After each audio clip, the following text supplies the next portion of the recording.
Yo guys, House here, and I wanted to have like kind of a follow-up video on the State of the Galaxy that I made yesterday, really kind of digging a little deeper into this really simple chart that I don't know, it scares me maybe a little bit. I'm not entirely sure. I want to walk through my thoughts with you and get your opinions as well, right?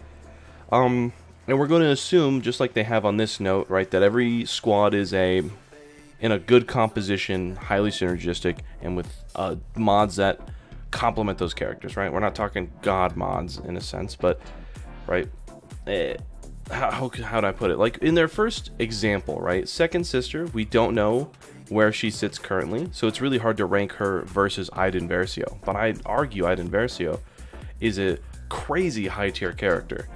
What an amazing release to pick up such trash units previously, turn them into gold, and she's a monster on defense. I'd bring her akin to something similar to Mon Mothma in a sense of like how annoying it is to deal with her on defense. You have to bring a really good team to take care of Iden. But like what defines a good team to us and to them is it feels leagues different, right?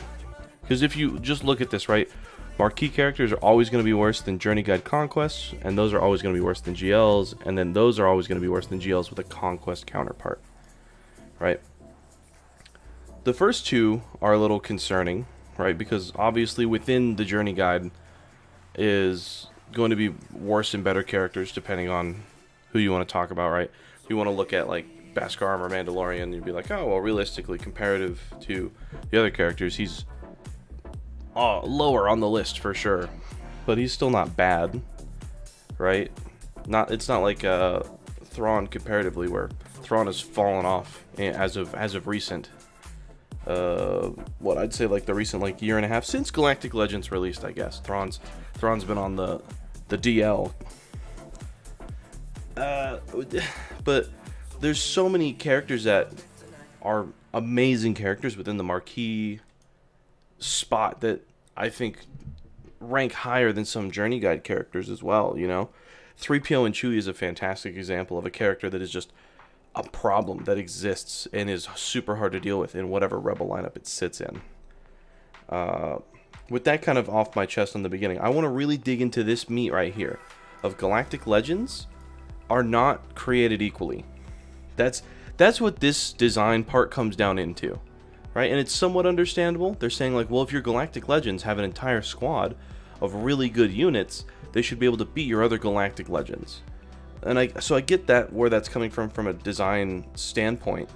But currently, what they've basically done is they've tried to reenact the beginning of Galactic Legends, right? Think about when we had Rey and Kylo released, what is that, 2-3 years ago now? I'm not up to date on that. Don't worry about it. But Rey was like an impossible thing to deal with on defense. It was absolutely frustrating for those who had to deal with it. People who saw it in the Grand Arena Sphere couldn't touch it. It was impossible for them to actually chew through it unless they had a Galactic Legend of their own. And even then, it wasn't happening, right? And then Kylo, on the other hand, unbeatable on the offense. Just the freest banners of your life, right?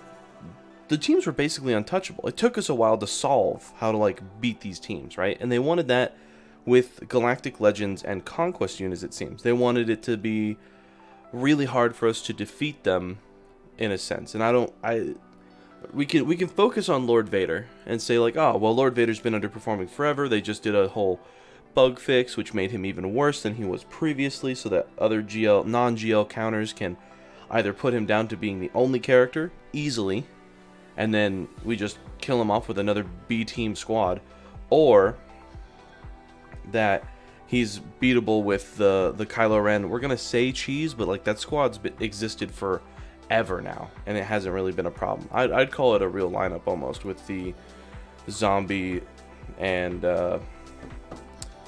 oh god, I can't think of her name, Daka, right? The team's existed since like almost since Zombies inception, because of galactic challenges and the Rancor raid challenge. Like, we've been using it forever and it hasn't been a problem then. It's just now that it's implemented into PvP, they don't like it. is kind of like how I understand it as a consumer. But what scares me about this rhetoric, right, is even Kenobi is not performing to the standards that I think they have set out for him, right? Kenobi is easily the best Galactic Legend currently. He demands a lot from the opponent. However, like on the flip side, there is a Galactic Legend who does not have a Conquest unit that beats him in Master Luke, right? So it's, once again, we're not following like their little flow chart of meta, and that I don't know what that means for the future of Galaxy of Heroes, and I just kind of want you guys to keep that in the back of your heads as we go forward, right? It's something that scares me in what possible units will get hit for the sins of the most recent Galactic Legends not being good enough. You know what I mean? It's not so much that the other characters are too strong, because they've been fine previous to these Galactic Legends releasing, but with these Galactic Legends coming out and not completely dominating the sphere in which they have entered, it feels, I don't know, it feels like they might do something rash. The way they talk about these kinds of things it's scary. Scary is the easiest word to use, so I'm using it a ton. It brings me a great distress. You know, it makes me really fear for farming out a character that even remotely exists within a different Galactic Legend comp that doesn't have a Conquest unit, or a character that is used against those units currently, because they might just maybe get a little nerf hammer thrown at them. That being said, a bright side on the design space of this is, I think, as I understand it, when they say Galactic Legends with a Conquest counterpart should be better, maybe I'm making too big of an assumption, but I think that means that our other 4 Galactic Legends should have a Conquest homie sometime in the future. I don't think that's too far-fetched to really think about, right? Because it's either that, or they're saying that every Galactic Legend that releases in the future is going to have a Conquest homie, and all the old Galactic Legends are going to become pieces of garbage comparatively that they're going to care less and less about. You know, so it's one of those things where, as Galactic Legends have released, we've come to assume that these GLs are kind of like a rock, paper, scissors in who you farm, right? Like, who can solo who, right? Sith Eternal Emperor can solo Rey, and Kylo can solo Sith Eternal, and I think Rey beats Luke. You know, like, we just have this kind of like dichotomy of each GL can kind of point to another GL that they defeat. And we've all just kind of assumed that's how they were intended. But this shows right here that maybe it's not quite as plain as we thought it was. So I kind of want to hear what you guys think, right, on these 2 topics. Like, do you think every Galactic Legend that comes out is going to have a Conquest counterpart now? Do you think that's like the new meta, the new formula, how they're going to milk us for cash, just fucking milk us dry? Or do you think that means we're going to go backwards, right? Especially if we look back up here, we're already improving the fleets that haven't been touched in like years, very literal years. Those ships got released and we farmed them. We got the Galactic Legends and they haven't been updated since release. So maybe with them updating these older factions, maybe that also means we're going to revisit these factions with Conquest counterparts so that all of our Galactic Legends can be on a similar level once again. And then it makes more sense that, like, oh, well, getting a GL is a huge step, and then getting the partner for that GL is the next huge step, right? Kind of like give us another stone to step up to in like a progressional chain. That part kind of makes sense to me. I just hope they don't leave Rey, Kylo, the Sith Eternal Emperor, and Luke in the dust. It'd be really unfortunate to have different tiers of Galactic Legend, because the whole point is like they are the end game, and if you know they're not able to play with the other end game heroes and they feel terrible and you're not actually going to be using them comparatively, like what's the point of farming them, you know?